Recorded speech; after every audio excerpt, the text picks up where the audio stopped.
Case number 9 सिर्फ एक TV drama नहीं है, ये असल में एक पब्लिक सर्विस है जो सही तरीके से की गई।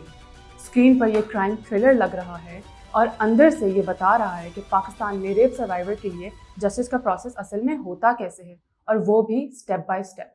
पाकिस्तान पीनल कोड की शिक 375 के तहत मुकदमा दर्ज होता है और 376 के तहत मुलजिम को उम्र कैद और सजाए मौत भी हो सकती है। ये इतना संगीन जुर्म है। इसे लिखा है renowned anchor person Shahzeb Khanzada ने और डायरेक्ट किया है सैयद गुजरात हुसैन ने। दोनों ने मिलकर एक सैड स्टोरी को एक पावरफुल और इंफॉर्मेटिव प्रोजेक्ट में बदल दिया है। सहर का किरदार निभा रही हैं सबा कमर, जिसे उसका बॉस कामरान यानी फैसल कुरैशी डिनर पर बुलाकर ज्यादती का निशाना बनाता है। केस नंबर 9 टिपिकल ड्रामा जैसा नहीं है। यहाँ अननेसेसरी रोना धोना नहीं है, ना ही लाउड म्यूजिक। ये ड्रामा असल में एक प्रोसीजर समझा रहा है, कैसे इन केसेस की FIR दर्ज होती है, क्यों मेडिकल टेस्ट नहाने से पहले जरूरी होता है, एविडेंस को किस तरह प्रिजर्व किया जाता है, और सर्वाइवर को हक है कि वो गवर्नमेंट लॉयर ले सकती है।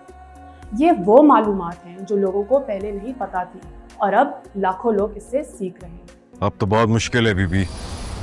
ऐसे केस में वक्त की बहुत अहमियत होती है। वाकये के फौरन बाद आपको मेडिकल करवाना चाहिए था, वो भी नहाए बगैर। गौहर रशीद आते हैं इंस्पेक्टर शफीक के रूप में, एक करप्ट, क्लेवर और बहुत ही रियल पुलिस ऑफिसर। बस ज्यादा कुछ नहीं, अब आपका एक छोटा सा मेडिकल होगा, उसके बाद मैं आपका मेहमान बनूंगा, आपके घर आकर तफ्तीश करूंगा। बस नहीं, आपसे दरखास्त करना चाह रहा हूँ कि इस मामले को यहीं रफा दफा कर दें। आप फिक्र ना करें, हम आपका ख्याल रखेंगे, बस आप हमारा ख्याल रखिए। वो सिस्टम को रिप्रेजेंट करते हैं जहाँ इंसानियत से ज्यादा पैसा और पावर चलता है, और जहाँ कन्विक्शन रेट सिर्फ 3% है। फैंस कह रहे हैं ये गौहर रशीद की बेस्ट परफॉर्मेंस है, और सच में वो गलत नहीं है। शो की डायरेक्शन बेहतरीन है, एडिटिंग स्मार्ट है, और एक्टिंग इतनी रियल कि देखकर बेचैनी होती है और सोचने पर मजबूर भी कर देती है। आजकल की मेन स्ट्रीम ड्रामाज में इतनी सेंसिटिविटी और रियलिज्म बहुत कम दिखाई जाती है।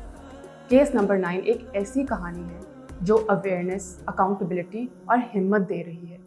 ये हमें याद दिलाती है कि कहानियाँ तभी चलती हैं जब वो कुछ सिखाती हैं ऑडियंस को। और ऐसे मुल्क में जहाँ खामोशी अक्सर गुनाहगार को बचाती है, ये ड्रामा उन लोगों की आवाज़ बनकर सामने आता है जिनके साथ बुरा हुआ होता है।